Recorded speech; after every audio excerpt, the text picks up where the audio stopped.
Veritas. SCP Files.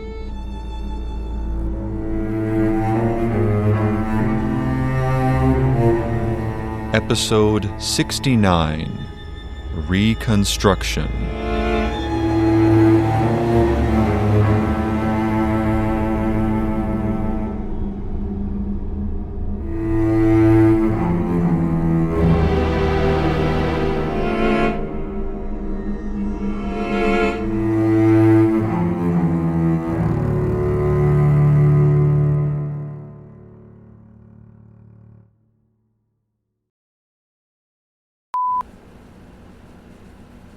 Incident Report 6041-12, 12th known incident report involving SCP-6041.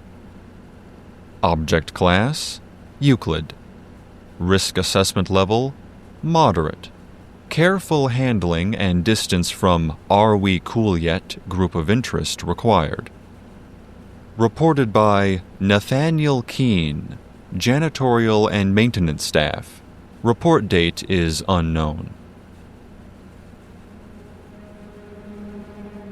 If circumstances lead me, I will find where truth is hid, though it were hid indeed, within the center. Hamlet, Act 2, Scene 2.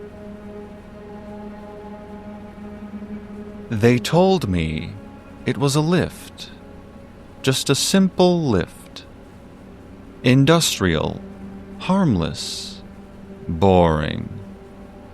Small, quirky, cutesy, odd, but safe. Just another quick test. They say those words and you believe them because there is no alternative in here to believing exactly as you are told. If you believe, if you trust, maybe you live. Those immortal words from the immortal bard said it first, didn't they? If you are brave enough to look, you can find the truth, even if it is buried in the center of the Foundation's labyrinth of lies and concrete and closed doors, and the endless shifting twist and pull of cover-ups. I have seen that truth, and it is beautiful. No, more than beautiful. Real. Too real to exist here. They named it SCP-6041. It's built of cardboard and newspaper and rainbow confetti, and you think to yourself that a single puff of air would collapse it like a child's shoddy science project built with glitter and tape. But then you ascend. There's no power source. But still, it rises. The paper tubes extending you well past the parameters of classic logic and science, and into the realm of truly anomalous, and you wonder if it might just keep extending you forever and ever and... Past 12 meters. The skin of this world peels away. You enter a new one. The one you can mold. The streets bend. Soft cardboard wilting in summer heat. Chalk shadows stretch from paper buildings. The sunlight. The sunlight. It falls as golden glitter across a diorama sidewalk, adding sparkle after sparkle until the whole space gleams. Everything there is deliberate, tenderly crafted with loving hands. It is a model. It is a message. What we do there, in that world of paper and art, changes us here, tearing through our rote order and ripping our rules and laws to shreds. The clouds were held with silken thread. Dawn light splashed across in painted red. We clipped the tether. It snapped, it bled. We dragged it back, cold, limp, and dead. The cloud I captured was funny, you said, like a kite. But when I tied it to a bowling ball and returned, you saw the ball hover, lifted high by a two-dimensional cloud made of spray-painted cardboard that should never have floated at all. A silly trick, they called it. Completely pointless. But didn't you see? We rewrote gravity for the sake of a joke. Another time, I moved a ceramic pig.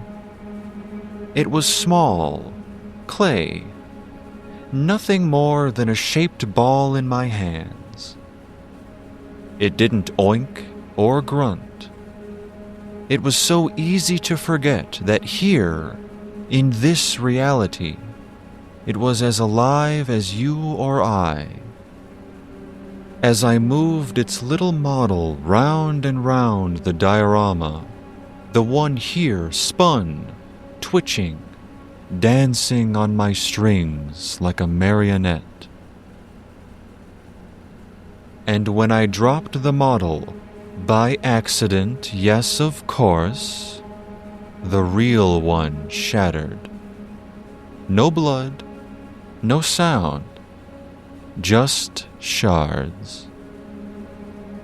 We glued it back together and it lived, trotting away from the scene as though it did not remember its piecemeal past of swine shards that glistened under the static, boring sun.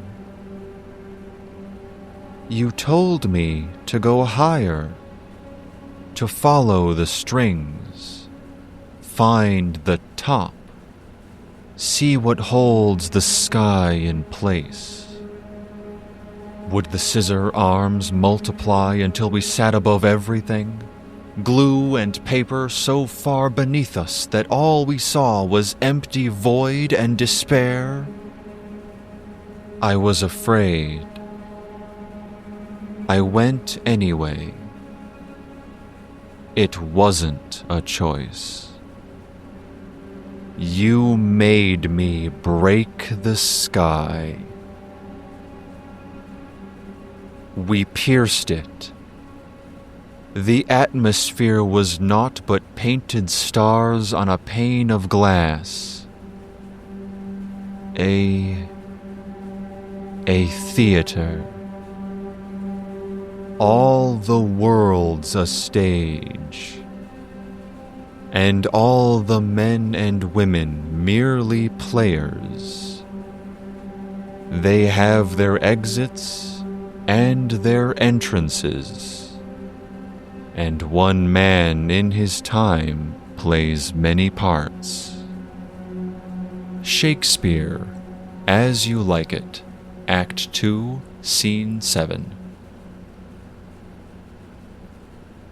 We cracked a hole into the diorama's ceiling, and in so doing a mirrored wound opened in our own sky. A gaping absence, a hole that stared back, hollow and empty and devoid of art and soul. We touched the glass with trembling hands, tore through the world's painted lands. Beyond this is nothing, empty, black. Out here, a void that won't grow back. For a moment, just a moment, I thought that I had killed us all, that I had shattered reality, that we would be sucked into the black forever, drifting alone. I looked down, past dangling strings, past painted clouds, and saw the diorama world waiting like a toy box, waiting for me to play, to shape and create.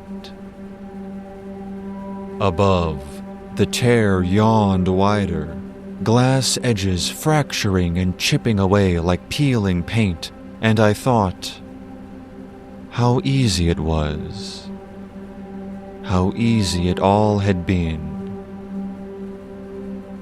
That one thought, over and over,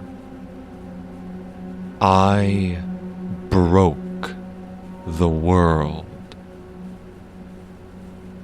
And then it shifted. I leaned over, saw the streets below, tiny and still, lying right there, waiting for a hand to carefully resume the ultimate project, the final craft. The pig, the cloud. If we could break the sky by accident, what could we make on purpose? The void above, it was not a wound, but a frame, a blank page, waiting for an artist's hand.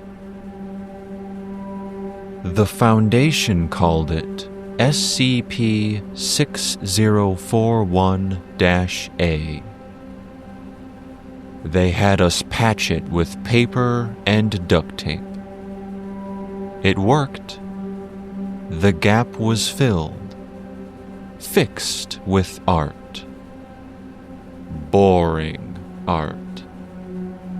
Blue sky, white clouds, crudely painted. Safe, I suppose.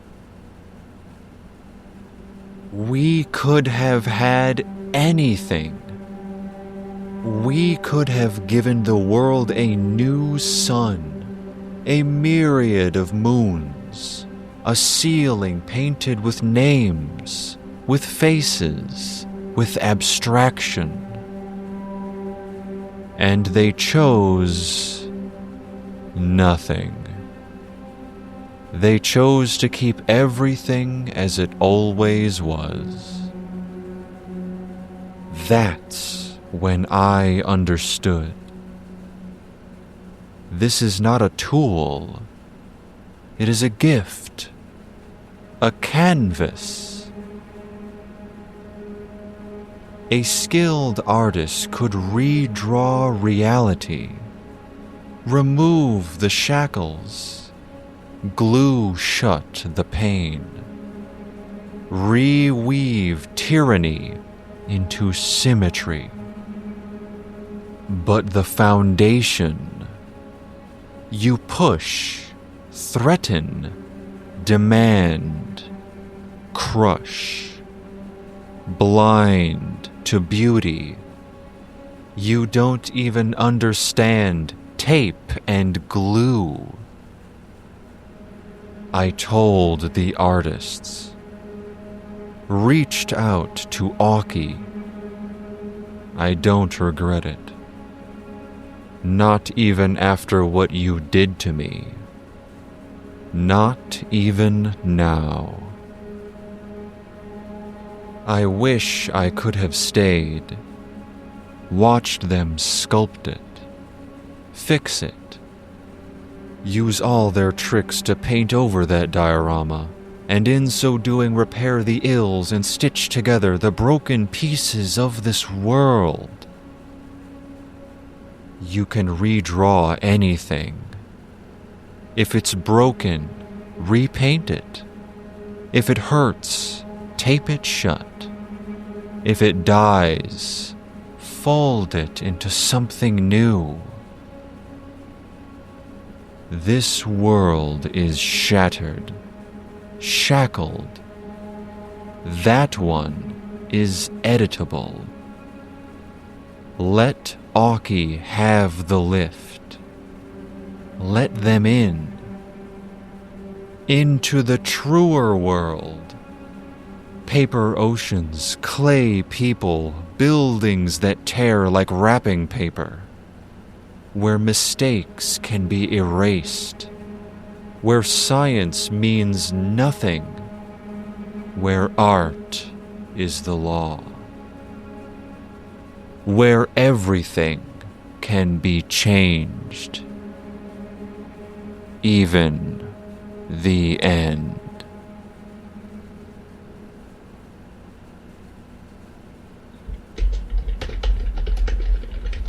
Oh, no need to look it up. Ask me your questions. I can answer them. Do I want to know what happened to him? To Nathaniel? Probably not. And you wouldn't find it in the database anyway. What about SCP-6041? Testing has been indefinitely suspended. It's secured in an anomalous vehicle containment bay at Site 43. Orkies tried to get their hands on it a few times, but they don't exactly have the organization, or the firepower, of the other groups. Mostly they just take pot shots at our agents and threaten to unleash more anarch as revenge for being denied access. As if they weren't going to do that anyway. What's bothering you? The report. It reads like it was written after whatever happened to Nathaniel. So, how... I wouldn't know. Don't ask. One of those, huh? Sorry? Another don't ask, don't dig, don't question situation. Just another topic I'm left questioning. That's how you stay safe here, Scott.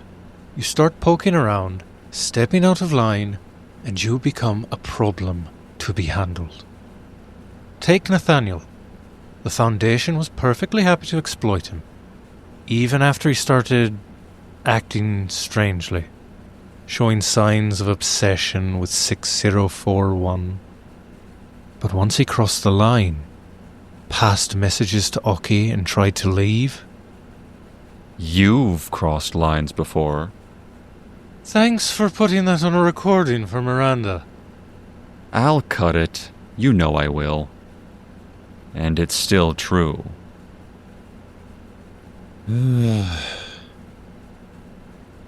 What do you want from me, Scott? Everyone wants something. Miranda wants me in England. Seth's demanding answers.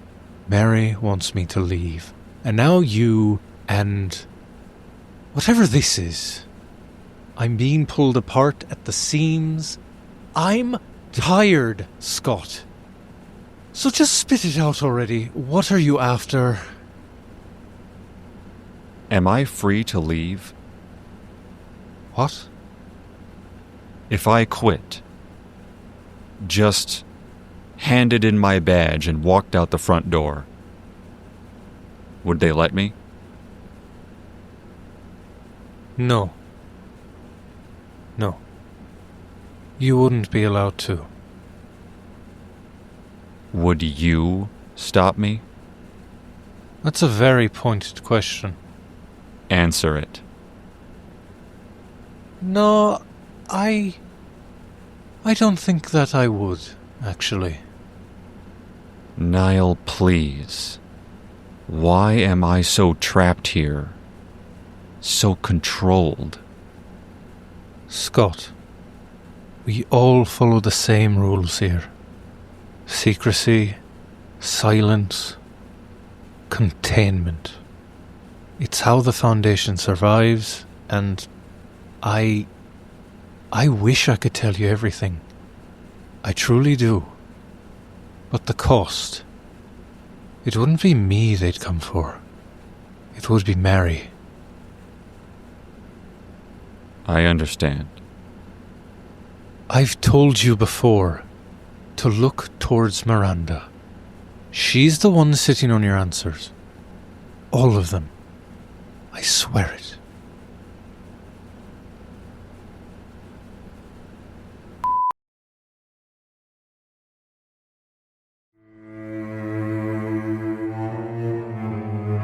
Vault Veritas SCP Files is a podcast inspired by the SCP Foundation. Reconstruction is based on SCP-6041 by Nick the Brick 1 from the SCP Wiki located at scpwiki.com/SCP-6041. It is licensed under a Creative Commons Attribution Share-alike 3.0 unported license. This episode featured Justin Gellner as Scott Anderson and D.R. Thompson as Niall Connors. It was written and edited by Leola Angel. We welcome comments. Please rate and review us. Email us at vaultveritas@gmail.com. Join our Discord channel using the link in the episode description. Or for additional content, visit our Patreon. Thanks for listening.